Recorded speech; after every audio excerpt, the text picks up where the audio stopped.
Magandang umaga sa ating lahat. Narito po tayo live in Bacolod City para sa press conference ng Philippine Statistics Authority para sa February 2023 Inflation Report. We are pleased to welcome our press and media partners with us online today. Ako po si Janine Almeda, ang inyong moderator for today's press briefing. Bago po natin simulan ang inflation report, gusto po naming ipahayag na ito ay naka-live stream sa PSA Facebook page. Updates are also tweeted on the PSA Twitter with the hashtag PHCPI. Ngayon, ikinagagalak ko pong ipakilala si PSA Undersecretary Dennis Mapa, National Statistician and Civil Registrar General, na siya mag-uulat tungkol sa paggalaw ng presyo ng ating mga bilihin sa Pilipinas itong nakalipas na Pebrero 2023. Ating pakinggan ang report ni Yusek Dennis Mapa. Magandang umaga sa ating lahat. Ang Philippine Statistics Authority ay mag-uulat ng antas ng inflation sa bansa para sa buwan ng Pebrero 2023. Ang headline inflation, ang pagtaas ng presyo ng mga produkto at serbisyo sa bansa, ay bumagal sa antas na 8.6% nitong Pebrero 2023. Noong Enero 2023, ang inflation ay naitala sa antas na 8.7% at 3.0% naman noong Pebrero 2022. Ang average inflation mula Enero hanggang Pebrero 2023 ay nasa antas na 8.6%. Ang dahilan ng pagbagal ng antas ng inflation nitong Pebrero 2023 kaysa noong Enero 2023 ay ang mas mabagal na paggalaw ng presyo ng transport. Ito ay may 9.0% inflation at 100% share sa pagbaba ng pangkalatang inflation sa bansa. Ang nag-ambag ng malaki sa pagbaba ng inflation ng transport ay ang mas mabagal na pagtaas ng presyo ng mga sumusunod.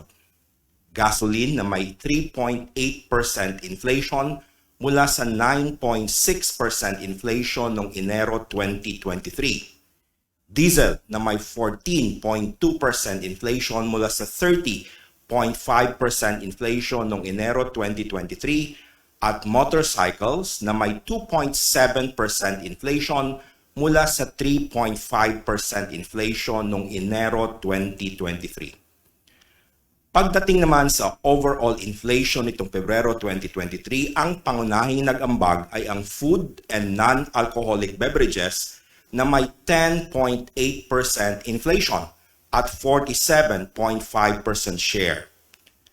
Ang mga pangkat ng pagkain na pangunahing nag-ambag sa inflation ng food and non-alcoholic beverages ay ang mga sumusunod: vegetables, tubers, cooking bananas at iba pa, partikular ang sibuyas na may 33.1% inflation. Fish and other seafood tulad ng tilapia na may 9.9% inflation. At meat and other parts of slaughtered land animals gaya ng manok na may 6.5% inflation. Ang pangalawang commodity group na may pinakamalaking ambag sa pangkalatang inflation nitong Pebrero 2023 ay ang housing, water, electricity, gas, and other fuels na may inflation na 8.6% at 21.4% share sa pangkalatang inflation. Ang mga pangunahing nag-ambag sa inflation ng housing, water, electricity, gas, and other fuels ay ang mga sumusunod: kuryente na may 19.5% inflation, renta sa bahay na may 5.1% inflation, at LPG na may 9.1% inflation.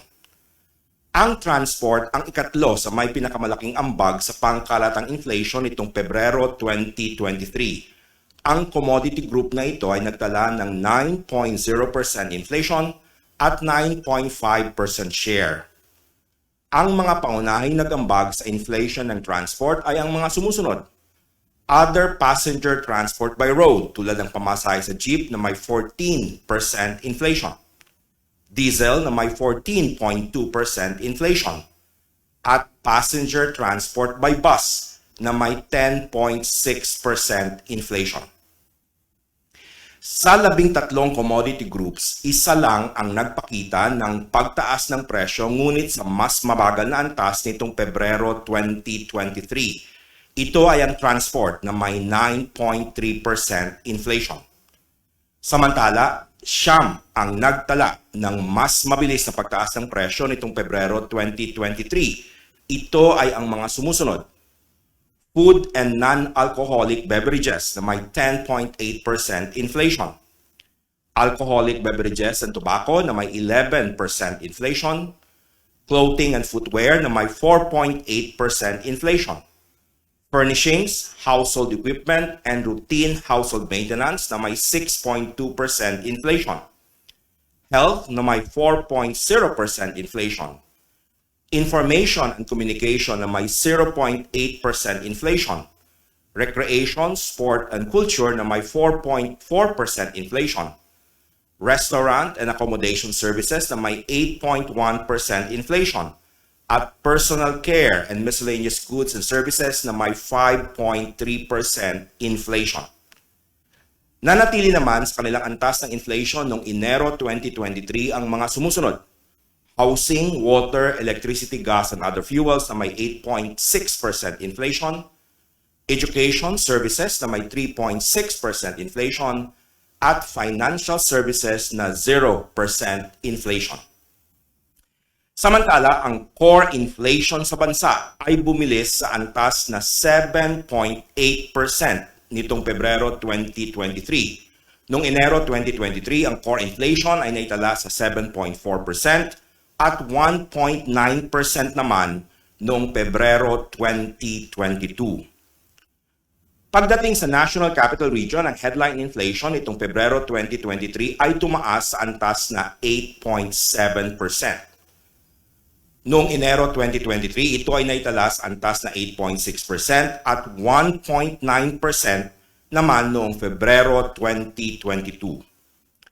Ang pangunahing dahilan ng pagtaas ng antas ng inflation sa National Capital Region ay ang mas mabilis na pagtaas ng presyo ng housing, water, electricity, gas, and other fuels na may 7.7% inflation at 52.5% share sa pangkalatang inflation nitong Pebrero sa National Capital Region.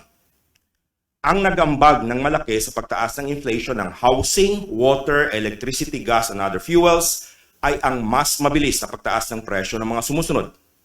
LPG na may 9.4% inflation mula sa 2.9% inflation noong Enero 2023. Kuryente na may 13.0% inflation mula sa 11.8% inflation noong Enero at renta sa bahay na may 5.9% inflation mula sa 5.7% inflation noong Enero 2023. Ang pangalawang commodity group na nagpakita ng mas mataas na antas ng inflation sa National Capital Region ay ang furnishings, household equipment, and routine household maintenance na may 6.9% inflation at 18.9% share sa pagtaas ng inflation nitong Pebrero 2023. Ito ay dahil sa mas mataas na presyo ng mga sumusunod. Domestic services na may 11.9% inflation mula sa 7.1% inflation noong Enero 2023. Other non-durable household goods not elsewhere classified, kagaya ng timba, na may 6.4% inflation mula sa 5.0% inflation noong Enero 2023 at household cleaning and maintenance products, gaya ng detergent soap, na may 4.5% inflation mula sa 3.3% inflation noong Enero 2023. Ang pangatlong dahilan ng pagtaas ng inflation sa National Capital Region nitong Pebrero ay ang restaurants and accommodation services na may 10.9% inflation at 15.4% share. Ito ay dahil sa mas mabilis na pagtaas ng presyo ng restaurants, cafe and the like na may 10.9% inflation mula sa 10.4% inflation noong Enero 2023. Sa mga pangkat ng pagkain sa National Capital Region, nagpakita ng mas mabagal na pagtaas ng presyo nitong Pebrero ang mga sumusunod. Bigas na may 0.5% inflation. Mais na may 18.2% inflation. Meat and other parts of slaughtered land animals tulad ng manok na may 6.0% inflation at vegetables, tubers, cooking bananas at iba pa gaya ng kamatis na may 40.8% inflation. Samantala, nagpakita naman ng mas mabilis na pagtaas ng presyo ang mga sumusunod na pangkat ng pagkain sa National Capital Region. Flour, bread, and other bakery products, pasta products, and other cereals na may 13.0% inflation. Fish and other seafood, partikular ang dilis na may 10.3% inflation. Milk, other dairy products, and eggs gaya ng powdered milk na may 15.9% inflation. Fruits and nuts tulad ng saging na may 21.2% inflation. Sugar, confectionery, and desserts gaya ng ice cream na may 28.7% inflation at ready-made food and other food products not elsewhere classified tulad ng infant formula na may 14.3% inflation. Samantalang oils and fats ay nanatili sa antas na 20.8% inflation nitong Pebrero 2023. Sa mga lugar sa labas ng National Capital Region, ang inflation nitong Pebrero 2023 ay bumagal sa antas na 8.5%. Noong Enero, ito ay naitala sa antas na 8.7% at 3.4% naman noong Pebrero 2022. Sa mga lugar sa labas ng National Capital Region, ang pangunahing dahilan ng pagbagal ng antas ng inflation ay ang transport na may 8.5% inflation at 83.7% share sa pagbaba ng inflation nitong Pebrero 2023. Ito ay dahil sa mas mabagal na pagtaas ng presyo ng mga sumusunod. Gasoline na may 4.0% inflation mula sa 9.8% inflation noong Enero. Diesel na may 14.4% inflation mula sa 30.9% noong Enero 2023 at motorcycles na may 2.8% inflation mula sa 3.6% inflation noong Enero 2023. Ang pangalawang nag-ambag sa pagbagal ng antas ng inflation sa mga lugar sa labas ng National Capital Region ay ang mas mabagal na pagtaas ng presyo ng housing, water, electricity, gas, and other fuels na may 8.9% inflation at 16.3% share sa pagbaba ng inflation nitong Pebrero 2023. Ito ay dahil sa mas mabagal na pagtaas ng presyo ng kuryente na may 21.5% inflation mula sa 25.4% inflation noong Enero 2023. Sa mga pangkat ng pagkain sa lugar sa labas ng National Capital Region, nagpakita ng mas mabilis na pagtaas ng presyo ang mga sumusunod. Flour, bread, and other bakery products, pasta products, and other cereals na may 11.4% inflation. Fish and other seafood gaya ng galunggong na may 9.9% inflation. Milk, other dairy products, and eggs gaya ng itlog na may 12.6% inflation. Fruits and nuts, gaya ng saging na may 9.6% inflation, at ready-made food and other food products not elsewhere classified, gaya ng infant formula na may 8.8% inflation. Samantala, nagpakita naman ng mas mabagal na pagtaas ng presyo ang mga sumusunod na pangkat ng pagkain sa mga lugar sa labas ng National Capital Region. Bigas na may 2.4% inflation. Mais na may 12.5% inflation. Meat and other parts of slaughtered land animals, particular ang baboy na may 6.6% inflation. Oils and fats tulad ng cooking oil na may 16.6% inflation. Vegetables, tubers, cooking bananas at iba pa, particular ang kamatis na may 31.8% inflation. At sugar, confectionery, and desserts gaya ng brown sugar na may 38.5% inflation. Ang pinakamataas na inflation sa mga reyon sa labas ng National Capital Region nitong Pebrero 2023 ay nananatili sa Region 6 o Western Visayas na nagtala ng 10.8% inflation mula sa 10.3% inflation noong Enero 2023.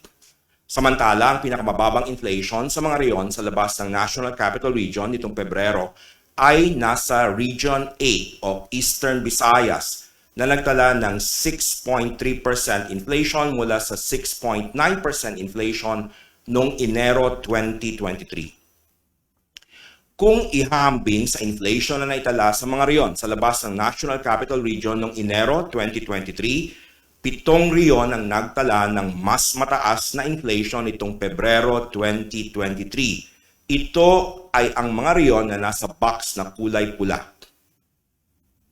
Samantala, 8 reyon naman ang nagtala ng mas mababa na inflation nitong Pebrero 2023. Ito ay ang mga reyon na nasa box na kulay green.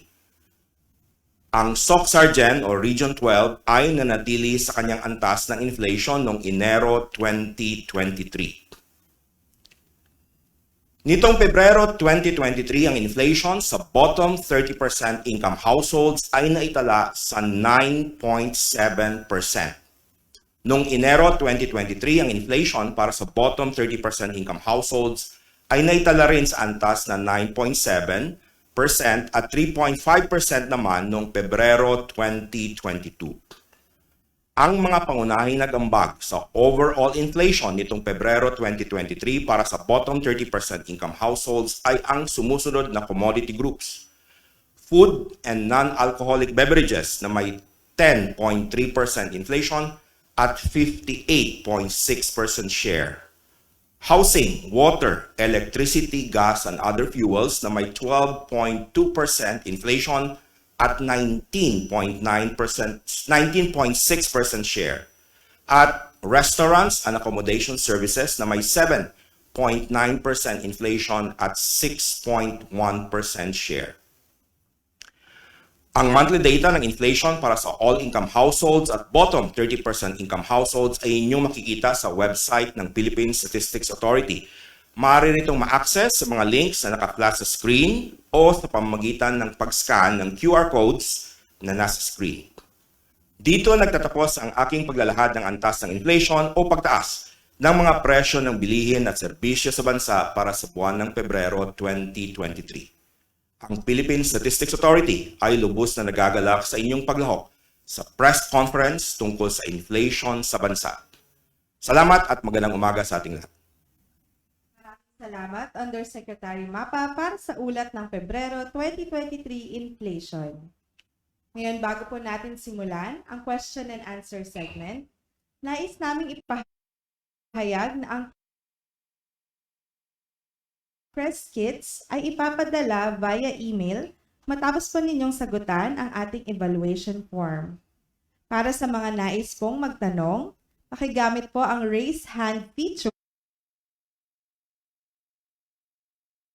or send your questions via chat box. Kapag kayo po ay natawag upang magtanong, please state your name and organization. Ngayon, handa na po tayo para sa ating question and answer segment. Mag-umpisa po tayo sa mga tanong sa ating chat box. Galing po kay Sir Reo of Bloomberg. Want to ask po about core inflation. This February data is highest since when? Thank you very much. The 7.8 itong ating February of 2023. Medyo malayo-layo itong ating pinanggalingan 1999, 8.1. This is March 1999. Yung ating core inflation was recorded at 8.1%. So that was the previous higher number. Thank you. Thank you, Ernest. Question from Ms. Aileen Mencias of Abante and Ms. Luis Calderon of CNN. Maari po bang isisi sa kawalan ng tubig sa ilang lugar sa Metro Manila kung bakit bumilis ang inflation sa non-durable household goods tulad ng timba? At maaari din kaya na yun ang dahilan kaya bumilis ang inflation sa domestic services? Just for clarification, kasama po ba ang laundry shops at car wash sa domestic services at ano po ba ang kasama dito? Thank you very much for the question. First, yung source ng ating inflation, although nagko-contribute siya, medyo maliit yung kanyang weight dito sa ating CPI basket. Pero nakita namin yung pagtaas. Sa domestic services muna, ito ay yung ano lang talaga, yung parang sweldo ng mga kasambahay natin. No? Nakita namin na may pagtaas sa National Capital Region. Yung ibang mga services naman, mayroon tayong isang group kung saan nandoon yung mga other personal services. So first, yung domestic services ay actually paid staff. Ito yung mga sweldo ng ating mga kasambahay. Ang source talaga ng pagtaas or medyo may karoon tayo ng small adjustment 8.6, pero yung source talaga ng inflation natin sa February, una ito ay yung food, no? Ang ating food inflation dito sa datos natin for all income noong February 2023 ay 11.1%. Although ito ay mas mababa ng konti noong January na 11.2%. So itong food inflation natin ay nag-contribute ng 3.9 percentage points, no, sa ating 8.6 inflation nitong Pebrero 2023. Ang pangalawang nag-contribute ay yung housing, water, electricity, gas, and other fuels kasi mataas yung weight nito. Ang contribution niya sa overall headline inflation ay 1.8 percentage points. Yung transport, yung pangatlo, ang contribution niya ay 0.8 percentage point. At yung pang-apat, yung restaurant and accommodation services na yung contribution niya ay 0.8 percentage point din, katulad ng transport. So ito yung top 4 na mga commodity items, commodity groups na nag-contribute dito sa 8.6% inflation. You have food na 3.9 percentage point, housing, water, electricity, gas, and other fuels na 1.8 percentage point, transport 0.8 percentage point, at restaurant and accommodation services na 0.8 percentage point din. Now, dadagdagan ko lang kasi kung nakita natin mataas ng konti itong ating inflation for the bottom 30% income households, mas mataas siya kaysa sa headline. Ito ay naitala sa 9.7% noong Pebrero 2023, katulad nung nasa January 2023. At ang malaking nag-contribute dito, again, yung food. Ang food inflation para sa bottom 30% income households ay nasa 10.5% nitong Pebrero 2023 versus 10.4% noong January 2023. Now, ngayon, yung food basket kasi, mataas yung weight niya dito sa CPI ng bottom 30% income household. So yung presyo ng pagkain nag-contribute ng 5.5 percentage points dito sa 9.7 percentage points na 9.7% inflation para sa bottom 30% income household. So yung source talaga yung presyo ng pagkain. Maraming salamat. Para sa ating susunod na tanong, galing kay Ms. Kisha of Business World. February inflation slowed from January. Are there signs of slowing inflation in March as well? Okay, yung datos, tingnan natin yung datos. Kanina sinabi ko nga, doon sa 13 commodity groups na ating tinatrack, ay mayroon tayong siyam na tumataas pa kaysa sa January. Ang isang bumaba talaga yung transport. Siya yung main contributory dahil dito sa pagbaba ng inflation sa February versus January. Una dahil nung February, kung naalala nyo, noong February 2022 ay ito yung simula ng pagtaas ng presyo ng gasoline saka diesel. So in a way, mayroon tayong parang tinatawag dito na base effect. Sa March, titingnan natin ang isang malaking contributory. Again, yung transport, may announcement tayo na magtaas ng presyo ng gasoline diesel ngayong linggo. So the PSA data collector sa ating mga field offices ay itatrack ito. Pero nakita rin natin na yung core inflation medyo mataas compared sa January. So may mga items na medyo sticky, continuous yung pagtaas niya. Restaurant and accommodation services for one. But transport for the month of February seems to be the major contributor dito sa pagbaba. Sa seasonal adjusted series natin, nakita namin na yung pag-increase sa month-on-month nitong Pebrero ay nasa 0.3% versus yung 1.0% ng January. So on actual saka yung seasonal adjusted, nakita namin yung pagbagal ng inflation ng February versus January. Of course, medyo dynamic pa ang situation moving sa March. It will depend on prices dito sa transport. Thank you. Thank you very much. In connection with that question, sir, from Sir Warren de Guzman of ABS-CBN, please explain how transport inflation contributed to 100% of the deceleration. Also, can you discuss how rising fuel prices, the transport strike this month might impact the trajectory of transport inflation? Okay, thank you very much for the question, Warren. Sabi ko kanina yung major contributor dito sa drop ng inflation from 8.7 to 8.6 February versus January ayun nga yung transport. Nakita kasi natin yung datos yung first of course yung mga nag-contribute dito yung price of diesel saka price of gasoline. Nakita natin kung naalala nyo again nung start ng February last year dito umakyat yung price ng gasoline sa diesel. So for example, average natin noong 2022 February ng diesel 1 liter ay nasa about 57 pesos. So doon nag-start. Sa ngayon, nasa 66.5 pesos per liter. Mayroon pa rin pagtaas but medyo malaki na yung kanyang base na February. Sa gasoline naman, simula itong tumaas din noong Pebrero 2022. Ito ay nasa 66 pesos, thereabout, average. At ngayong February 2023 ay nasa 69 pesos. Mayroon pa ring increase, but hindi na siya ganun kalaki in terms of percent change.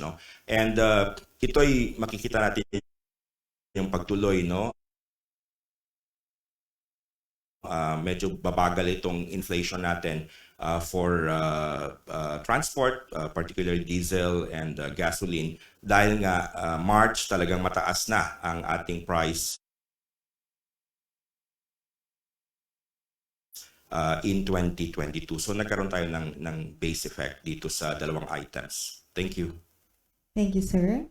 Next question is from Ms. Eileen Mencius of Abante. How long has core inflation been above 4%? Please describe the trajectory. When did it shoot up? And when was the increase steepest? Yung hinuhugot pa ng aking technical staff, yung time series. Okay. Sandali lang yung core inflation sa ating datos, nagsimula siyang tumaas noong April last year. So from March nagtaas na siya, So March last year nasa 2.2%, ang pinanggalingan niyo ng February ay nasa 1.9%. So medyo tumaas na siya simula 2022. Patuloy ito hanggang sa dumating tayo dito sa 7.8%. So siguro mga 13-14 months na umaangat yung ating core inflation. Thank you.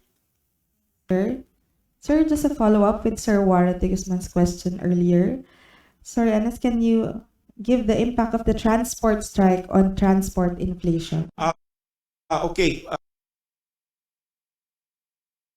Titingnan natin kung may magkakaroon ng pagbabago sa fare. Kasi isa sa mga components ng ating transport group ay yung pamasahe, of course. Kanina sinabi ko yung diesel and gasoline, pero yung mga pamasahe sa tricycle, pamasahe sa bus, pamasahe sa jeep, kasama yan. So kung may pag-angat, makikita naman natin sa survey itong March natin. In fact, ngayong week ay may first week tayo na data collection. So if there are changes, this will be reflected sa ating CPI report for the month of March. Thank you. Thank you, sir.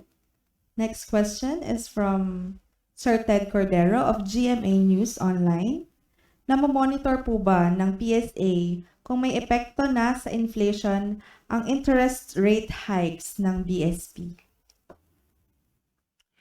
Siguro yung mga researchers ng BSP saka yung mga economists ang pwedeng mag-aral yan. Sa ngayon, mayroon tayong pagbaba pero itong 8.6%, kung i-compare natin sa January na 8.7, again, this is not in the language of statisticians, statistically significant. So parang equal lang siya. Pero titingnan natin yung mga darating na buwan, March, April, and so on. However, ang isa nating nakikita dito, first, mas maraming commodity groups ang tumaas yung presyo. So you have out of the 13 commodity groups na nakita natin, 9 ang continuous na tumataas. And most of these are actually related sa services. At ito ay reflected din doon sa ating core inflation na patuloy pa rin sa pagtaas. So ito yung siguro mga challenges sa mga susunod na buwan kung saan yung core inflation natin is still increasing and sa services na medyo hindi ganun kadali ang pagpababa. Like for example, I've been mentioning since last month yung housing rentals na nakita natin. Yung housing rentals kasi malaki yung component niya doon sa group ng housing, water, electricity, gas, and other fuels. And we're seeing that this has been increasing several months now. Thank you. Thank you, sir. Next question is from Ms. Kai Ordinario of Business Mirror. Hi, Anas. Can you please explain why and how restaurants and accommodation contributed to the increase in inflation for the bottom 30%? Thank Okay. you. Yung restaurants ito para sa bottom 30% ito yung mga restaurant. Kasama rito yung mga karinderya. In fact, ang karamihan dito karinderya, So restaurants, cafe, and the like. Ang weight kasi ng restaurants and accommodation services natin para sa bottom 30%, mga 7.5%. Ibig sabihin, yung mga kababayan natin na doon sa bottom 30% ay nagko-consume sila ng pagkain sa labas ng households, bumibili sila sa mga karinderya, mga cafeteria, at nakita naman natin na tumaas yung presyo ng ating bilihin sa restaurants, cafe, ito ay in fact nakita natin na tumataas since last year pa dahil una doon sa ingredient, of course yung raw materials pagkain, nakita natin tumataas, plus of course the services. Kasi sabi ko nga yung mga services, yung inputs ay tumataas din, partly yung kuryente. So dito tumataas ang ating inflation sa restaurants and accommodation services. Ang malaki rito na component talaga yung pagkain sa labas, kung magaganon. And medyo substantial din yung weight para dito sa inflation of the bottom 30% income household, which is, as I mentioned, 7.5%.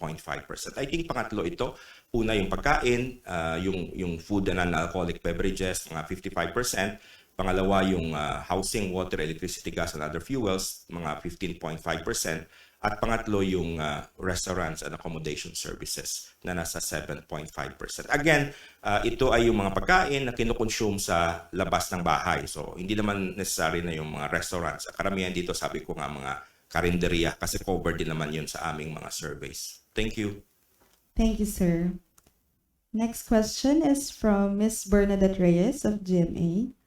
Sir, you mentioned po na March inflation would depend on prices in transport, but there is also deceleration sa meat and veggies like onions. Malaki rin po ba ang kanyang factor para magtuloy-tuloy ang pagbaba this March? Well, definitely, kung titingnan natin kasi yung weight, both sa headline inflation saka sa bottom 30% income household, pagkain talaga ang ating pinakamataas dyan na weight. So sa all-income household, yung ating tinatawag na headline inflation, yung pagkain, mga nasa 35% ang weight niyan. Pangalawa, dito naman sa bottom 30% income household, ang ang weight ng food ay mga nasa 51%. So pag bumababa talaga yung presyo ng pagkain, ito ay nakikita rin natin na bumababa yung inflation natin. Pero nakikita natin sa mga within the food basket, yung mga commodity groups, may mga bumababa, may mga tumataas din. So depende 'yon sa ating situation sa March. For example, yung kanina na-mention ko yung mga bread, flour, pasta, medyo tumataas siya. Sa eggs naman, tumataas din. Although mayroon tayong pagbaba sa meat, may pagtaas tayo sa fish. So ito yung mga nakikita nating dynamics within that food basket. No? Pero at least for February, nakita natin na yung food inflation for all-income household ay bumaba. Ang food inflation nito ay nasa 11.1% versus 11.2% noong January 2023. So slightly lower. But kung ito ay mas bumaba pa ng gusto, definitely as we saw in the past, talagang mag-drop na itong ating headline inflation. Thank you. Thank you, sir. Thank you for the question. Also, Ms. Bernadette. Next question in connection to that is from Ms. Eileen Menchas. Have you seen significant changes in the price of sugar? Okay. Ito yung ating tinatrack na presyo, refined sugar. Sa NCR, una, yung ating national average, January versus February, no significant change. This is about 95 pesos pa rin. Since December, parang nasa 95 pesos siya. Itong sa NCR naman, nasa 101 mula ng November, December, January, February. So, hindi ganun ka significant yung pag-drop. Dito naman sa areas outside NCR, noong December, 94, January 94, February 94. So halos pareho lang ang presyo ng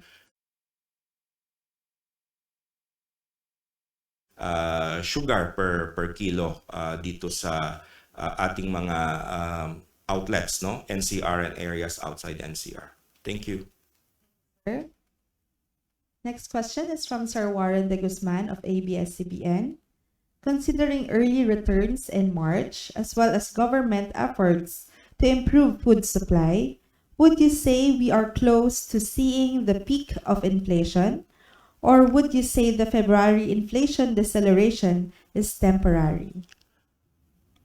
Well, as again, sinabi ko na ito sa kay Warren, as a consumer, I would want to see inflation going down. Pero tingnan natin yung datos, yung PSA naman ay tumitingin dito sa mga datos. Although sabi ko nga, while we are seeing slight drop in the prices, particularly sa food, medyo elevated pa rin siya. Plus, ang ating ibang commodity groups, as I mentioned kanina, 9 commodity groups, medyo may pagtaas.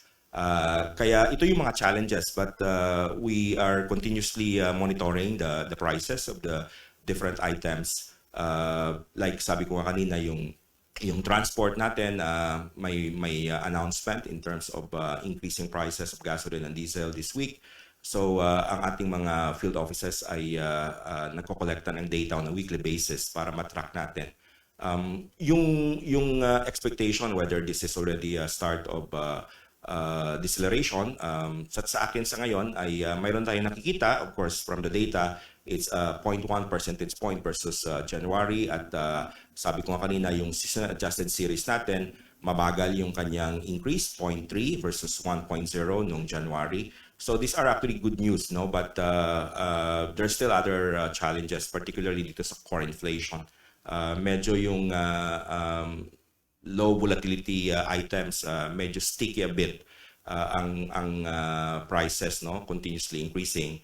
And this would basically put some challenges numbers natin in March. Thank you. Thank you, Enes. Thank you for the questions. Are there any other questions from our press and media partners online? Okay, one more. Let's just wait for the question.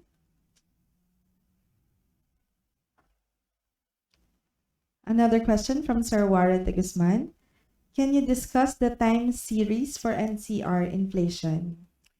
Okay, I'm looking at NCR. Yung mababang NCR natin, nung 2021, ang average natin nung 2021 ay nasa 2.7% lang. Full year ito. January, February nung 2022, mababa pa rin. Nasa 1.3 nung January and 1.9 nung February. At ito'y simula ng tumaas, no? 3.4 nung March, dire-diretso na siya hanggang 7.6 nung December. So nag-average tayo nung 2022 ng 5.1% sa National Capital Region. So 2022 is 5.1 versus 2021 na 2.7. No? At ngayon, dalawang buwan pa lang naman ito pero nasa 8.6, 8.7 tayo or mga average 8.6. So medyo elevated ang ating inflation sa National Capital Region, siguro the last 10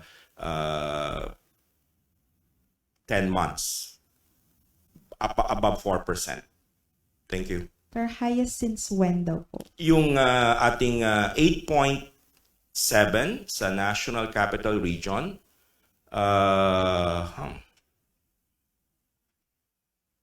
ang aking datos dito, Warren, ay 2009 lang eh. So, highest siya since 2009. Ito yung data na nasa screen ko. But I'll check. Okay.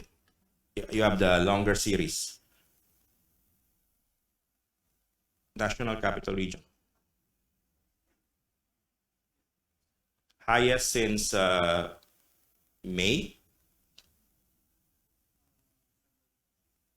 Come again? December 2000, which is 9.5. So, yun ang kanyang last na number. Yung 8.7 nung February 2023 is the highest since December 2000, wherein it was recorded at 9.5%. Thank you. Yes. Any other questions from our present media partners online?